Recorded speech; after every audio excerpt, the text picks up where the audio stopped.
Mais uma aula sobre o discipulado e trabalhando sobre o caminho da esperança com os discípulos de Emaús. Lucas 24, versículo 30. Abra aí para você acompanhar essa aula. Eu vou ler aqui, ó. Os corações dos discípulos ardiam na presença de Jesus. O que significa isso? Por isso é que mais tarde eles comiam com os olhos abertos. Eles estavam com os olhos fechados. Essa experiência que eles tiveram, meu irmão, minha irmã, foi um processo em que todos nós podemos tomar a decisão do grande valor para nós, que é o cristianismo e a pessoa de Jesus. Quando é que os corações deles começaram a arder? Primeiro, eu vou ler aqui para você. Quando Jesus dirigiu a palavra tocando a ferida que doía neles. Eles pararam com os rostos entristecidos, versículo 17. Segundo, quando as coisas são difíceis para nós, precisamos parar para fazer coisas, parar de procurar coisas fáceis, para deixar Deus agir. Segundo momento, diante daquele desconhecido que tinha o que falar, eles fizeram um convite. Fica conosco, versículo 29. Eles fizeram um convite. Ora, esse desejo prosseguiu quando chegaram em casa e puderam comer, e a conversa continuou, que é o versículo 30. Eles tinham muito pouco. Porque tinham uma ideia e uma casa para viver, mas não tinham esperança de viver nela. Talvez você tenha o seu lugar e não tenha alegria de onde você está. Precisa Deus entrar, ser convidado. Fica conosco. Fica comigo. Nunca chegará, meu irmão, o tempo em que nós vamos ter o suficiente a ponto de não termos nada para oferecer. Nunca vai chegar um momento que você só tem o suficiente, que você não tenha nada para oferecer para alguém ou para Deus. Por isso eles desejaram companhia. Fica conosco, Senhor. Abriu o horizonte. Você já fez isso? Mas, por que o coração ardia? Porque eles se dispuseram a ouvir o que Jesus também falava. Primeiro que Jesus deixou falar. Já viu quando você vai falar com uma pessoa, você começa a falar primeiro, a pessoa quer falar o que ela está sentindo, você começa, não, você vai, dá uma confusão tremenda, escuta, fala o que quiser, vomita, desculpe o termo, vomita, e depois fala. Então eles se dispuseram depois de falar, de ouvir a palavra, e essa palavra que colocou a esperança nele. Ora, meu querido, eu vou perguntar para você, e a primeira pergunta para você passar em meio, seu coração arde por Jesus todos os dias? Talvez tenha ardido no passado, mas hoje seu coração palpita por outras paixões, por outros chamados. Seu coração arde por Jesus? Descubra quem é Jesus para você, é outra pergunta. Vá para Jerusalém ver o túmulo vazio, vá ver as graças que Deus já te deu. Responda isso para nós, para a gente partilhar. Para concluir, meu irmão, minha irmã, a história desses dois discípulos no caminho de Emaús é registrada apenas no Evangelho de Lucas. Possivelmente, esses dois discípulos de Emaús tinham estado em Jerusalém para a celebração da Páscoa, que Jesus ressuscitou na Páscoa dos judeus, mas ficaram na cidade por causa da crucificação. A Páscoa era celebrada a semana inteira e no sábado era o grande dia. E hoje celebrando a Páscoa no domingo, porque o dia do Senhor ressuscitou, o terceiro dia. Mas eles ficaram em Jerusalém para a crucificação de Jesus. Muito bem. O que nós notamos aqui? Os rumores, eles nem ouviram que Jesus tinha ressuscitado, foram embora. A situação agora era bem diferente. Nós notamos agora, a situação é diferente. Os dois discípulos tinham conhecido Jesus na carne. Percebe que lindo? E mais, conhecer o poder dele, da obra que ele faz na palavra ressuscitado. Ainda, note que foi Jesus que se aproximou deles. Eles estavam sofrendo, o sofrimento nos afasta. E quando esgotamos a nossa possibilidade de ir até ele, ele vem até nós. Precisa percebê-lo. Emaús, então, o que quer significar nessa aula que nós estamos falando de discipulado, na evangelização anuncia? Primeiro, o caminho de nossos interesses pessoais. Se você está com seus interesses pessoais até na igreja, você está em Emaús. Segundo, o caminho de fuga de um compromisso com Jesus. Arrumo meios para me agarrar em pastorais, naquilo outro, em trabalho, para fugir de Jesus, para fugir de Deus. Escondemos atrás deles. Estamos, irmãos? Caminho de fuga das celebrações dos cultos das igrejas. Quase não vou, uma vez por semana, quem sabe, se não chover.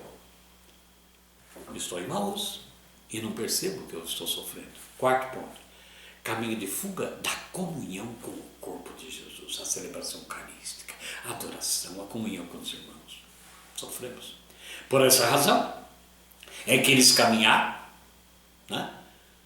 E a maior parte da viagem que eles fizeram, de 11 quilômetros andando, não perceberam Jesus, que deve ter durado pelo menos umas 2 ou 3 horas. A Bíblia, a Sagrada Escritura nos diz que os olhos deles estavam fechados. Percebe você e o meu? Versículo 16, o capítulo 23 de Lucas. Por isso não puderam reconhecer que Jesus estava entre eles. A cegueira, meu querido e minha querida, torna as pessoas amarguradas, a gente não vê graça em nada. Então, eu quero dizer para você no final dessa aula, dessa etapa, não fique, em nome de Jesus, não fiquemos, eu me coloco junto com você, mergulhados no tanque da tristeza. Chorar, sentar de vez em quando, ai, tudo bem. É que nem o luto. Por que nos dá 7 dias de luto? Porque lá em Macabeus, que é a Bíblia narrada no evangelismo de Martinho Lutero, que João Ferreira de Almeida traduziu para o português, não tem um livro de Macabeus, mas lá está escrito que Deus pediu que eles ficassem 7 dias orando pelos mortos. Por isso nós temos 7 dias de luto, celebramos missa, fazemos oração em casa. Mas passou 7 dias, deve ficar tristeza e lembrança, e não luto. Tem pessoas que estão mais de anos em luto. Estão em luto, morreram junto. Estão vivas e não vivem. Ora, nós não podemos ficar mergulhados no tanque da frustração e da tristeza. Quanto mais olhamos para a tristeza, mais ela aumenta. E parece que vai desabar sobre a nossa cabeça. Vamos seguir então aqui alguns princípios para não tomarmos a atitude desses 2 discípulos de Emaús. Primeiro princípio: não perca a consciência da presença de Jesus na sua vida. Não perca. Por mais tsunami vendaval que tiver, não perca a consciência de Jesus na sua vida. Segundo princípio: não deixe, em hipótese alguma, que a tristeza, que é real, que tem motivos, não deixe que ela contagie você por causa das circunstâncias que você não conseguiu resolver. Ela vem, mas não pode nos contagiar. Terceiro princípio: não perca a sensibilidade, que maravilha, de ouvir testemunhos do que Jesus faz. Não perca, se queira ouvir, para retomar em você a própria esperança. Quarto princípio. Não perca o entusiasmo pela palavra de Deus. Que saudade. É saudosista, Henrique? Sou. Que saudade. Que vontade de retomar 100% do tempo que a gente abria a qualquer momento a palavra e pensava nela durante todo o dia. As madrugadas de oração, levantava 3 horas da manhã, põe um despertador, levantava com sono para abrir um salmo, ler durante 5, 10 minutos, fechar e dormir de novo. E acordar 6 horas da manhã sem sono. Não perca o entusiasmo com a palavra de Deus, gente. Você come, bebe, escova o dente, penteia o cabelo, faz todas as suas coisas. Cuide disso, abasteça o alimento. Leia um versículo e fale: eu vou viver isso hoje. E aqui pode dizer assim: amo o seu inimigo, meu Deus, mas eu vou viver, eu vou encontrar com eles, vou falar deles, e eu quero dizer: eu os amo em nome de Jesus. Não passo por cima do que eles me fizeram, mas eu quero ter amor pelas pessoas. Não perca o entusiasmo com a palavra de Deus. Quinto princípio: levante e fale: Jesus, fica conosco, fica comigo, e vai para a galera. Vai enfrentar seus testemunhos, mas convide Jesus para estar com você. É o capítulo de Lucas do Emaús, versículo 29. Convide. Sexto princípio, versículo 30, que nós estamos falando agora. Deixe Jesus te guiar na comunhão com Ele. Ele que vai te ligar. Ele vai partir, vai te dar. Ele vai te convidar. Deixa Ele fazer isso. E o último princípio para ficar para você: restaure a paixão pela palavra de Deus. Gente, como é lindo quando a palavra de Deus penetra no coração, a gente respira e começa a escorrer lágrimas de emoção. Você está chorando. É uma comoção, é do Espírito, penetra, é uma espada que penetra. E você fala assim, nossa, você é radical. Não, não sou radical, eu sou apaixonado por esse Deus, querido. Foi por isso que eles disseram um para o outro. Você não sentiu que o nosso coração ardia lá, quando nós estávamos lá no quilômetro 6? Estava acontecendo uma coisa dentro de nós, não estava assim. E eles voltaram para Jerusalém, depois de sentir-se a dor. Voltaram para Jerusalém, onde estavam seus irmãos, os discípulos que eles abandonaram. Voltaram lá, não era para aparecer, é para somar com eles. Volta para a sua igreja, volta para a sua pastoral, vai para a sua comunidade, dá um tempo para você, faz uma experiência, volta para somar. Eles voltaram para estar juntos. E lá tinha Pedro chato pra caramba, Tomé que reclamava, que não era incrédulo, quanta gente ruim, eu não quero voltar para lá, tem gente ruim. Não, eu volto para somar e volto lá para estar junto com esse povo, por uma causa maior. E mais o que eles fizeram, eu convido você a voltar para arregaçar as mangas, estou aqui, Senhor, o que queres de mim? Voltaram para, juntos com os outros, piores ou melhores que eles, para servir a Jesus Cristo. Volta para servir a Jesus. Não fica reclamando das pessoas, volta para estar junto. Aí eu deixo uma pergunta para você, entre tantas, para você mandar um e-mail. Eu quero ver.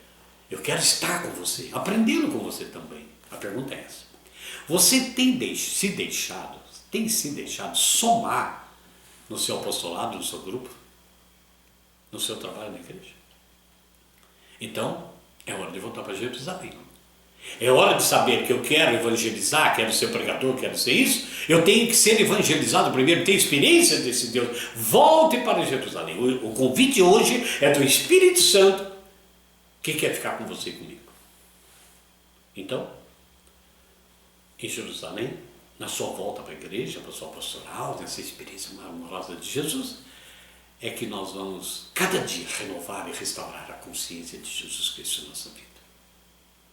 E por fim, para encerrar, teremos a restauração, como estou tendo agora, do ardor da palavra de Deus no meu coração. Henrique, volte para Jerusalém. Meu irmão, minha irmã, volte para Jerusalém.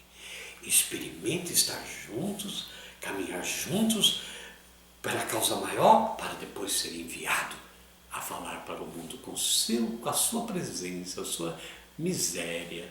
Não precisa nem muitas palavras que as pessoas veem. Deus existe, está nesse irmão e nessa irmã. Ficamos por aqui, voltaremos para a próxima etapa, né? Próximas aulas, que vamos avançar um pouco mais. Mas até lá, interaja conosco, mande sua pergunta, sua dúvida, nós vamos estar juntos com você. Queremos voltar a Jerusalém com você, estar juntos com você, caminhar juntos pela causa da nossa Jesus Cristo. Que Ele nos abençoe nessa etapa e